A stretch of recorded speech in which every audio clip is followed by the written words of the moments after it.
Ven, sígueme 2023 para uso individual y familiar. Capítulo 53. Apocalipsis. Capítulos del 15 al 22. Lección asignada del 25 al 31 de diciembre de 2023. Titulado El que venciere heredará todas las cosas.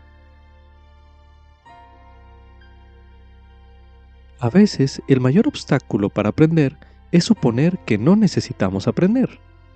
Es suponer que ya sabemos. Al leer las Escrituras, sea receptivo a las nuevas nociones o conceptos que el Señor quiere brindarle a usted. Anote sus impresiones a continuación.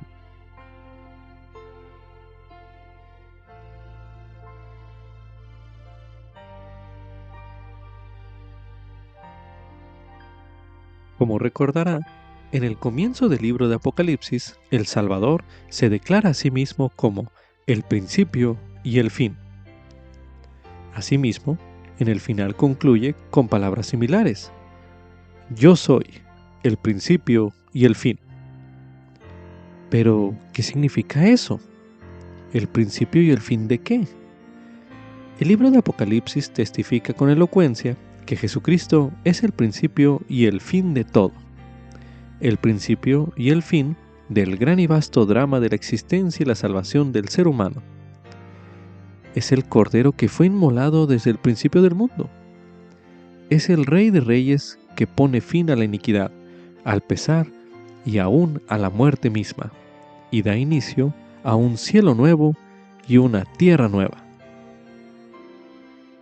Sin embargo, antes que lleguen ese cielo nuevo y esa tierra nueva, hay mucho que tenemos que vencer: plagas, guerras, iniquidad generalizada, todo lo cual el Apocalipsis describe vívidamente. No obstante, Jesucristo está con nosotros durante esa parte también. Él es la estrella resplandeciente de la mañana, que brilla en el cielo oscuro como promesa de que el amanecer llegará pronto. Y está llegando pronto.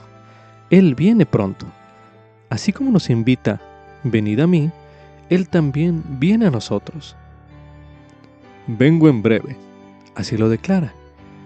Y con esperanza y fe, que se han purificado en el fuego de la adversidad de los últimos días, nosotros respondemos: sí, ven, Señor Jesús. Como subtítulo: El Señor me invita a huir de Babilonia y heredar la ciudad santa. Esto es correspondiente a Apocalipsis, los capítulos del 16 al 18, así como también del 21 al 22. Después de presenciar la destrucción y los peligros de los últimos días, Juan vio una época futura que puede resumirse en esta declaración del Señor. He aquí, yo hago nuevas todas las cosas. Así lo declara en Apocalipsis, capítulo 21, el versículo 5. Un modo de entender lo que aquello significa es comparar la descripción que Juan hace de Babilonia como símbolo de lo mundano y de la iniquidad, con la descripción que se hace de la Nueva Jerusalén, la cual simboliza la gloria celestial en la presencia de Dios. El siguiente cuadro de versículos, en comparación de Babilonia y la Nueva Jerusalén, puede ayudarle en su estudio personal. Como descripción de Babilonia, a continuación se leerá en Apocalipsis, capítulo 16, los versículos del 3 al 6, que dicen lo siguiente. Y el segundo ángel derramó su copa sobre el mar, y éste se convirtió en sangre, como de muerto, y murió toda alma viviente que había en el mar. Y el tercer ángel derramó su copa sobre los ríos, sobre las fuentes de las aguas, y se convirtieron en sangre. Y oí el ángel de las aguas que decía: Justo eres tú, oh Señor, el que eres y el que eras, el santo, porque has juzgado estas cosas. Por cuanto ellos derramaron la sangre de los santos y de los profetas, también tú les has dado a beber sangre, pues lo merecen.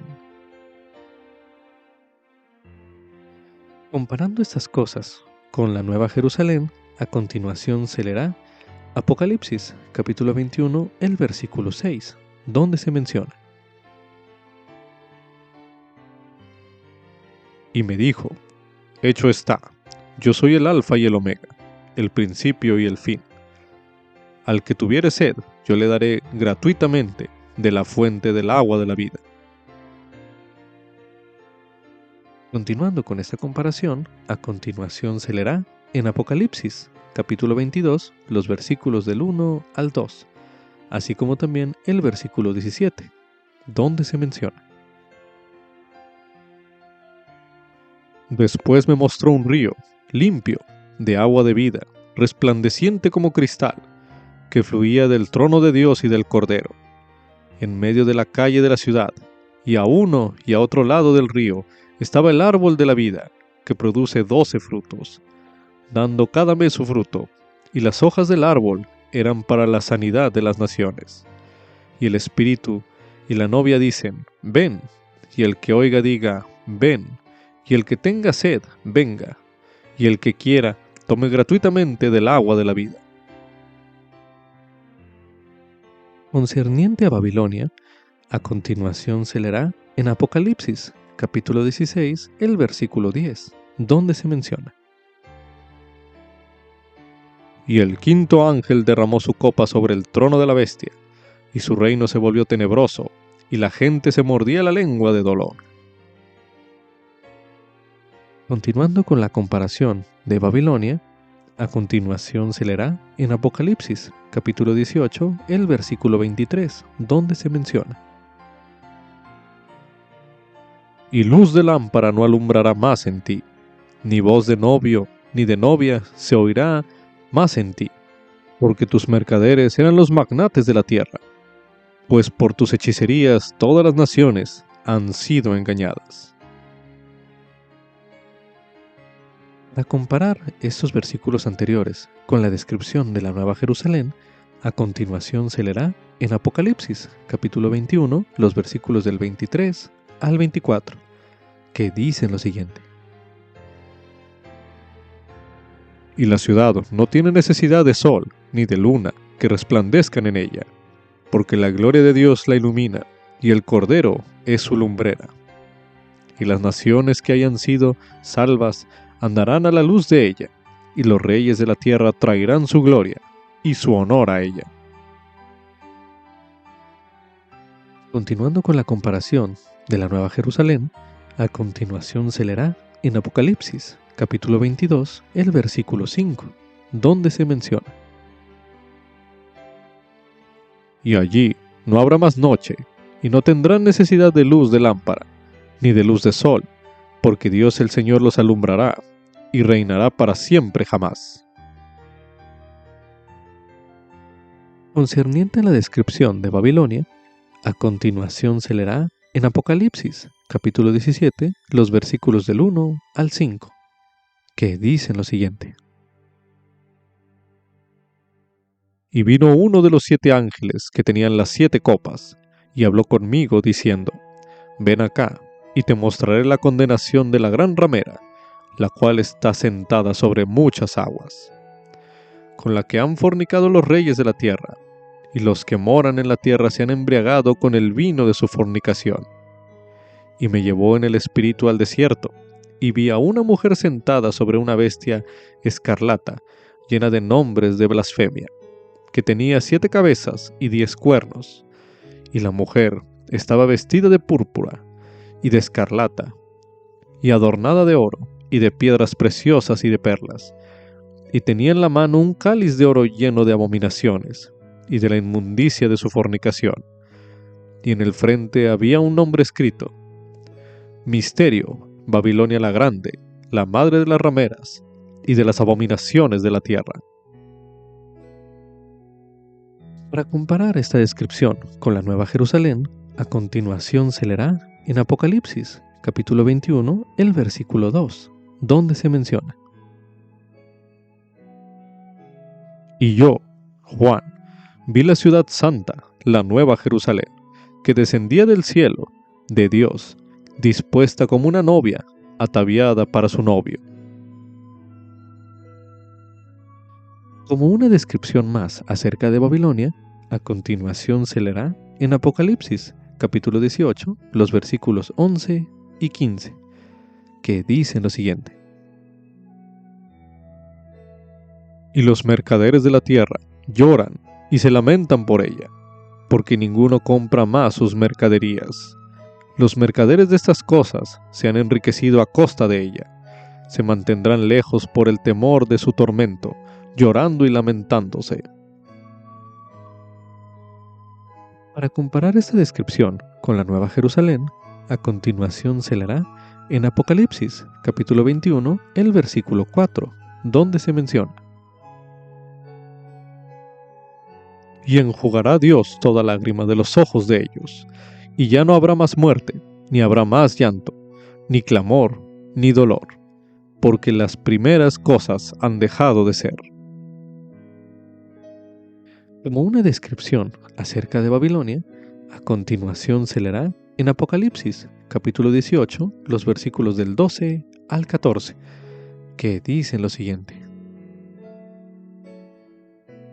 Mercadería de oro, de plata, de piedras preciosas, de perlas, de lino fino, de escarlata, de seda, de grana, de toda madera olorosa, de todo objeto de marfil, de todo objeto de madera preciosa, de cobre, de hierro y de mármol, canela, especias aromáticas, ungüentos, incienso, vino, aceite, flor de harina, trigo, bestias, ovejas, caballos, carros, esclavos y almas de hombres. Y los frutos codiciados por tu alma se apartaron de ti, y todas las cosas suntuosas y espléndidas te han faltado, y nunca más las hallarás. Para comparar esta descripción con la Nueva Jerusalén, a continuación se leerá en Apocalipsis, capítulo 21, los versículos del 18 al 21, que dicen lo siguiente. Y el material de su muro era de jaspe, pero la ciudad era de oro puro, semejante al cristal puro. Y los cimientos del muro de la ciudad estaban adornados con toda clase de piedras preciosas. El primer cimiento era de jaspe, el segundo de zafiro, el tercero de ágata, el cuarto de esmeralda, el quinto de ónice, el sexto de cornalina, el séptimo de crisólito, el octavo de berilo, el noveno de topacio, el décimo de crisoprasa, el undécimo de jacinto y el duodécimo de amatista. Y las 12 puertas eran 12 perlas, cada una de las puertas era una perla, y la calle de la ciudad era de oro puro, como vidrio transparente. Continuando con la descripción de la Nueva Jerusalén, a continuación se leerá en Apocalipsis, capítulo 22, los versículos del 1 al 2, que dicen lo siguiente. Después me mostró un río limpio de agua de vida, resplandeciente como cristal, que fluía del trono de Dios y del Cordero. En medio de la calle de la ciudad, y a uno y a otro lado del río, estaba el árbol de la vida, que produce 12 frutos, dando cada mes su fruto, y las hojas del árbol eran para la sanidad de las naciones. Medite a continuación. ¿Qué otras diferencias nota entre Babilonia y la Nueva Jerusalén? Medite brevemente.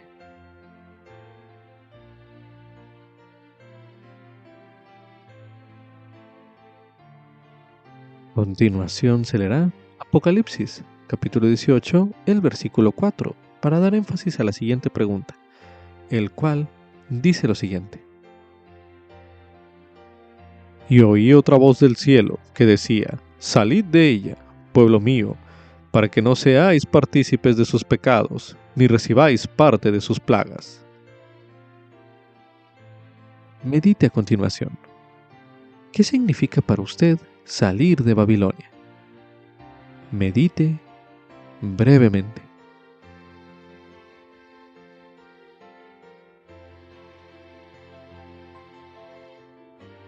Ahora medite.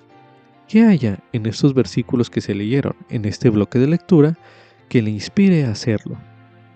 Medite una última vez en este bloque de lectura.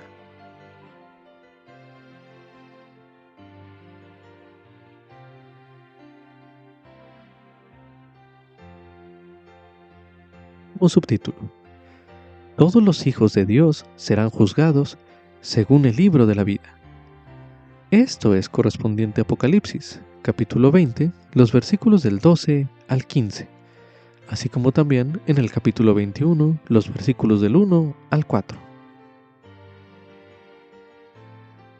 Suponga que un autor se ofrece a escribir un libro acerca de su vida. ¿Qué detalles o experiencias le gustaría a usted incluir en ese relato?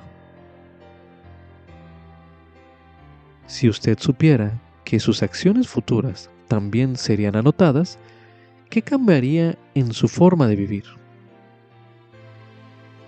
Se le invita a reflexionar en ello mientras se lee Apocalipsis, capítulo 20, los versículos del 12 al 15, que dicen lo siguiente: Y vi a los muertos grandes y pequeños, de pie delante de Dios, y los libros fueron abiertos. Y otro libro fue abierto, el cual es el libro de la vida.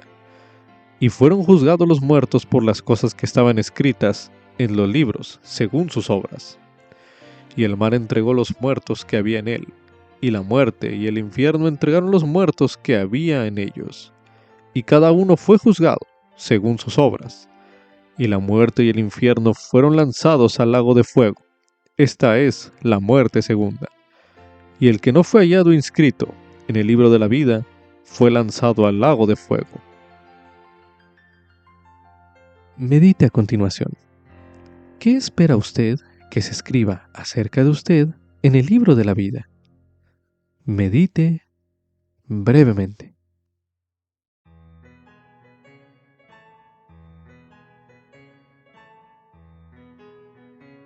Ahora medite. ¿Cómo describiría la función del Salvador en su libro de la vida?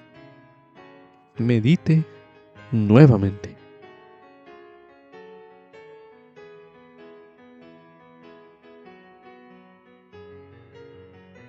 Ahora medite. En su opinión personal, ¿por qué es significativo que se le llame el libro de la vida del Cordero? Medite nuevamente.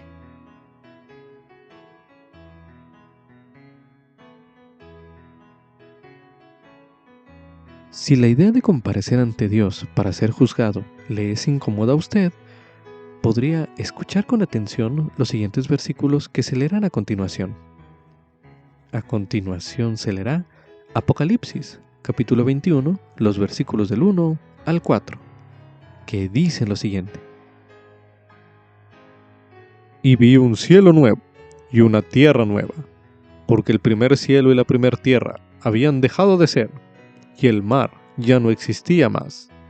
Y yo, Juan, vi la ciudad santa, la nueva Jerusalén, que descendía del cielo de Dios, dispuesta como una novia ataviada para su novio. Y oí una gran voz del cielo que decía: He aquí, el tabernáculo de Dios está entre los hombres, y Él morará con ellos, y ellos serán su pueblo, y Dios mismo estará con ellos, y será su Dios. Y enjugará Dios toda lágrima de los ojos de ellos, y ya no habrá más muerte, ni habrá más llanto, ni clamor, ni dolor, porque las primeras cosas han dejado de ser. En referencia a estos versículos, el elder Dieter F. Uchtdorf, en aquel entonces como segundo consejero de la primera presidencia de la Iglesia, enseñó lo siguiente: Ese día del juicio será un día de misericordia y amor, un día cuando los corazones rotos se sanarán, las lágrimas de dolor se reemplazarán con lágrimas de gratitud, cuando todo se arreglará. Sí, habrá profundo pesar debido al pecado. Sí, habrá lamentos y aún angustia por nuestros errores, nuestra imprudencia y nuestra terquedad, que hizo que perdiéramos oportunidades de un futuro mucho mejor. Sin embargo, tengo confianza de que no solo estaremos satisfechos con el juicio de Dios, también estaremos asombrados y maravillados por su infinita gracia, misericordia, generosidad y amor hacia nosotros, sus hijos. Esto es un fragmento del mensaje «Oh, cuán grande es el plan de nuestro Dios», pronunciado en la Conferencia General de octubre de 2016. Medite a continuación. ¿Cómo influyen estas verdades en la forma en que usted ve el juicio final? Medite brevemente.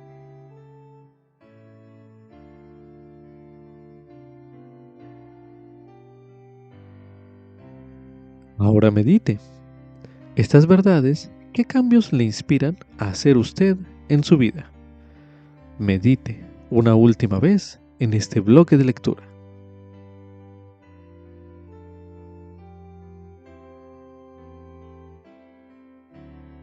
También se recomienda estudiar el término Libro de la Vida en la Guía para el Estudio de las Escrituras, disponible en churchofjesuschrist.org, el cual se leerá a continuación.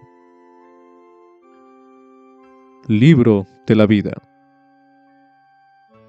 En un sentido, el libro de la vida es la suma total de los pensamientos y de los hechos de la persona, la historia de su vida. En otro sentido, las Escrituras también indican que se lleva un registro celestial de los fieles, en el cual se han inscrito sus nombres y un relato de sus obras justas en la tierra. Como subtítulo, ¿significan esos versículos que no puede haber ninguna escritura aparte de la Biblia? Esto es correspondiente a Apocalipsis, capítulo 22, los versículos del 18 al 19, que dicen lo siguiente. Porque yo testifico a todo el que oye las palabras de la profecía de este libro.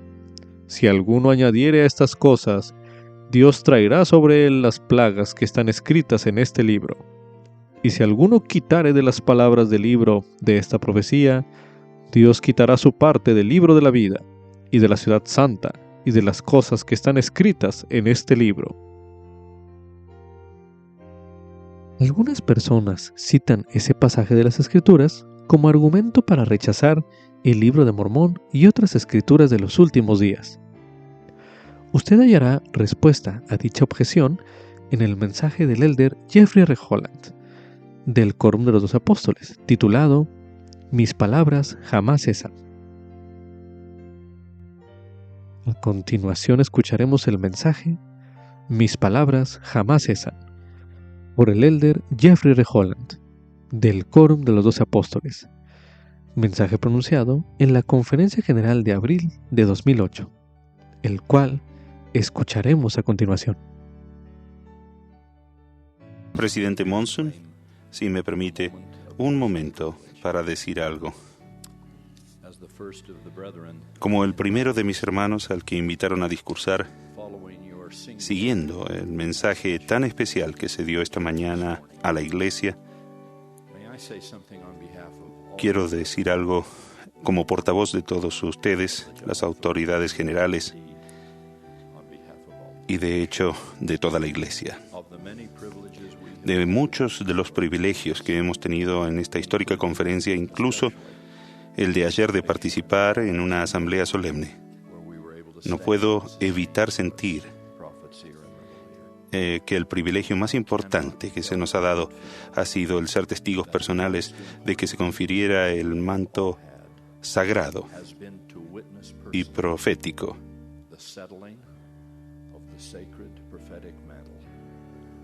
sobre los hombros del presidente Monson, casi como si fuera por las manos de los ángeles mismos. Aquellos que asistieron a la sesión general del sacerdocio y todos los que estuvieron presentes en la transmisión mundial de esta mañana han sido testigos oculares de ese hecho. En favor de todos los participantes expreso nuestra gratitud por esta especial ocasión y doy agradecimiento por el amor que sentimos por el presidente Monson y por nuestro Padre Celestial, y somos testigos de lo que hemos dicho, de lo que he dicho. Gracias. En la última conferencia, en la del pasado octubre, dije que había dos razones principales por las que la Iglesia de Jesucristo de los Santos de los Últimos Días se la acusaba erróneamente de no ser cristiana. En esa ocasión hablé sobre uno de esos asuntos doctrinales, nuestra postura en cuanto a la Trinidad basada en las Escrituras, y hoy me gustaría hablar de la otra doctrina principal que caracteriza a nuestra fe y que a algunos causa preocupación, la cual es la audaz afirmación de que Dios continúa declarando su palabra y revelando su verdad, revelaciones que exigen un canon de escrituras abierto. Algunos cristianos, en gran parte por el genuino y sincero amor que tienen por la Biblia, han declarado que no puede haber escrituras autorizadas más allá de la Biblia.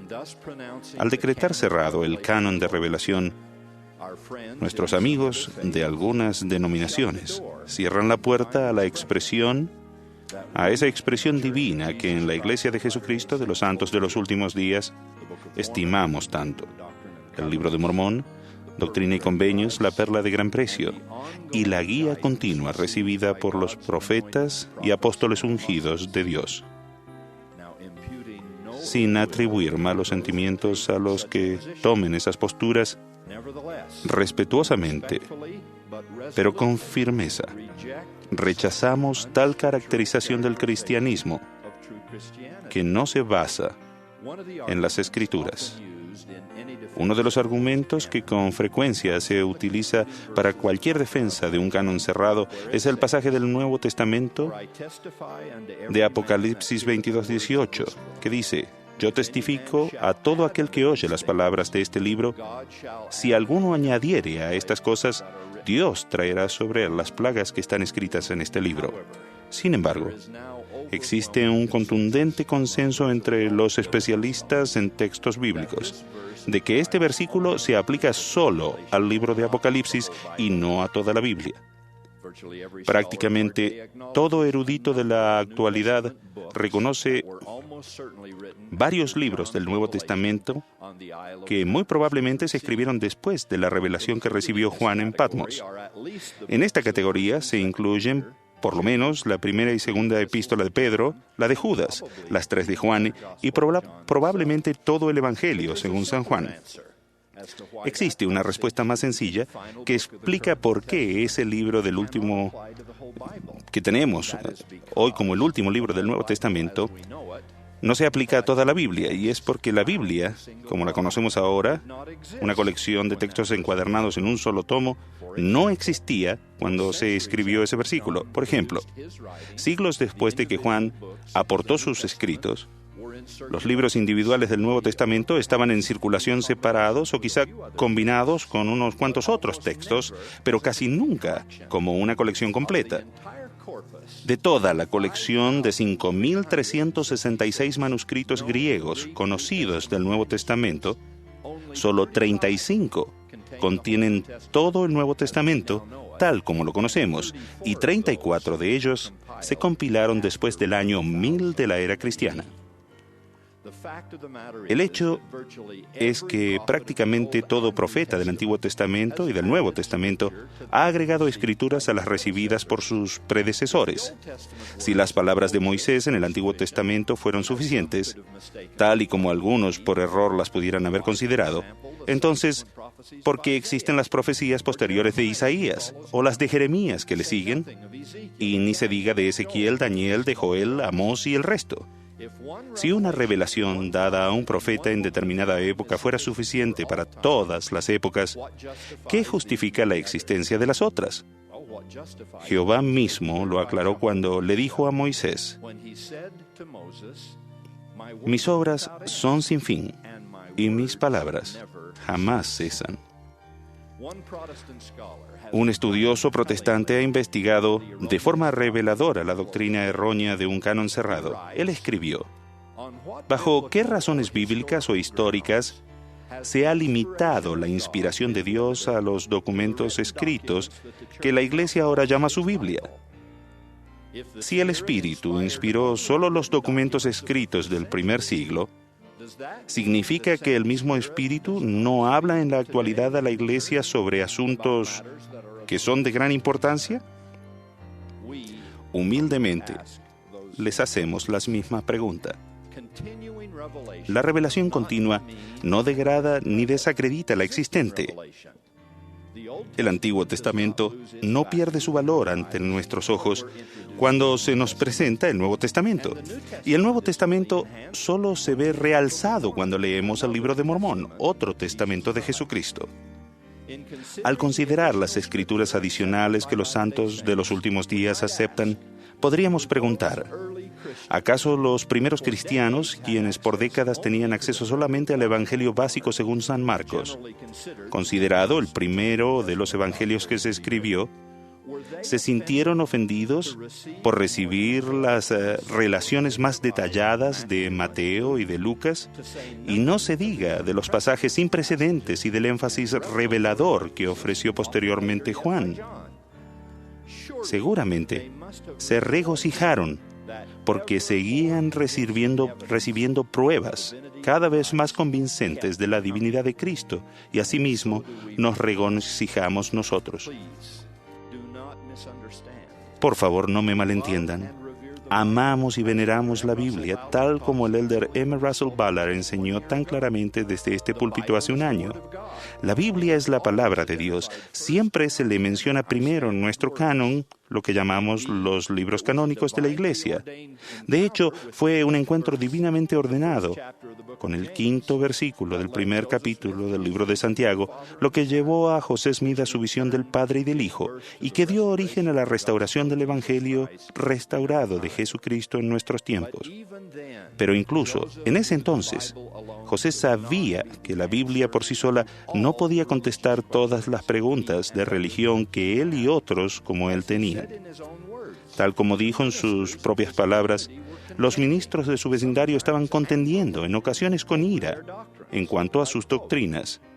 Sacerdote estaba contendiendo con sacerdote y converso con converso, en una lucha de palabras y contienda de opiniones. Casi lo único que estas religiones en contención tenían en común era, irónicamente, su creencia en la Biblia. Pero tal como José escribió, los maestros religiosos de las diferentes sectas entendían los mismos pasajes de las Escrituras de un modo tan distinto que destruían toda esperanza de resolver el problema en cuanto a cuál de las iglesias era la verdadera, recurriendo a la Biblia. Claramente, la Biblia, que con tanta frecuencia se describía en ese tiempo como el punto de encuentro, desafortunadamente no lo era. Era el campo de batalla. Por consiguiente, uno de los grandes propósitos de la revelación continua por medio de profetas vivientes es declarar al mundo, por medio de testigos adicionales, que la Biblia es verdadera. Un profeta de la antigüedad dijo que se escriben estos, refiriéndose al libro de Mormón, con el fin de que creáis en aquellos, refiriéndose a la Biblia. En una de las primeras revelaciones que recibió José Smith, el Señor dijo: «He aquí, no traigo a la luz el libro de Mormón para destruir la Biblia, sino para aumentarlo». Es necesario señalar algo más. Ya que está claro que había cristianos mucho antes que hubiera Nuevo Testamento o incluso de una compilación de los dichos de Jesús, no se puede por tanto sostener que es la Biblia lo que hace a uno cristiano. En las palabras del estimado estudioso del Nuevo Testamento, N.T. Wright, dice: el Jesús resucitado, al final del Evangelio según San Mateo, no dice: toda autoridad en el cielo y en la tierra se da a los libros que todos ustedes van a escribir, sino que dice: toda potestad me es dada en el cielo y en la tierra. En otras palabras, las Escrituras mismas señalan que la autoridad final y verdadera pertenece a Dios mismo y no a las Escrituras en sí. Por lo tanto, las Escrituras no son la fuente suprema de conocimiento para los santos de los últimos días, sino que son manifestaciones de ellas. La fuente suprema de conocimiento y autoridad para los santos de los últimos días es el Dios viviente. La comunicación de esos dones proviene de Dios como revelación viviente, vibrante y divina. Esta es una doctrina fundamental de la Iglesia de Jesucristo de los Santos de los Últimos Días y nuestro mensaje al mundo, con el que se resalta la importancia de la asamblea solemne de ayer, en la que sostuvimos a Thomas S. Monson como profeta vidente y revelador. Creemos en un Dios que participa en nuestra vida, que no es mudo, ni está ausente, ni que, como Elías el profeta dijo en cuanto a los dioses de los sacerdotes de Baal, va de camino, tal vez duerme y hay que despertarle. En esta iglesia, incluso nuestros niños pequeños en la primaria recitan: creemos todo lo que Dios ha revelado, todo lo que actualmente revela, y creemos que aún revelará muchos grandes e importantes asuntos pertenecientes al reino de Dios. Al declarar nuevas escrituras y revelación continua, rogamos que nunca seamos arrogantes o insensibles, debido a que en una visión sagrada que ocurrió en lo que ahora es una arboleda sagrada, se respondió afirmativamente a la pregunta: ¿Dios existe? José Smith y la Iglesia de Jesucristo de los Santos de los Últimos Días nos impulsan a hacernos la siguiente pregunta en forma natural: ¿Él habla? Traemos la buena noticia de que sí lo hace y que sí lo ha hecho. Con un amor y un afecto que nace de nuestro cristianismo, invitamos a todos a indagar la maravilla de lo que Dios ha dicho desde tiempos bíblicos y los que está diciendo aún ahora. En un sentido, José Smith y los sucesores proféticos de esta iglesia responden al desafío de Ralph Waldo Emerson, aquel que dio a los alumnos de la escuela de Harvard Divinity School hace 170 años, que se cumplirá este próximo verano. Y ese grupo de los mejores y más inteligentes protestantes, el gran sabio de Concord, Massachusetts, imploró que enseñaran que Dios es y no fue, que Él habla, no que habló. Testifico que los cielos están abiertos y que José Smith fue y es un profeta, que el libro de Mormón es realmente otro testamento de Jesucristo. Yo testifico que Thomas S. Monson es el profeta de Dios, un apóstol moderno que tiene las llaves del reino en las manos, un hombre sobre quien personalmente he visto caer el manto. Testifico que la presencia de tales voces autorizadas y proféticas y de las revelaciones continuas canonizadas han sido la parte central del mensaje cristiano siempre que el ministerio autorizado de Jesucristo ha estado en la tierra.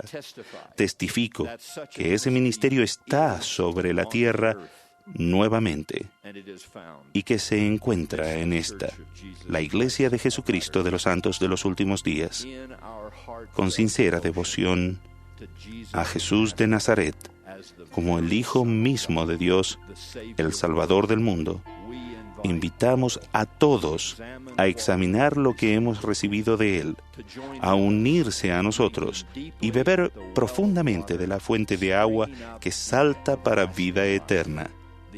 De estos recordatorios que fluyen constantemente de que Dios vive, que nos ama y que habla.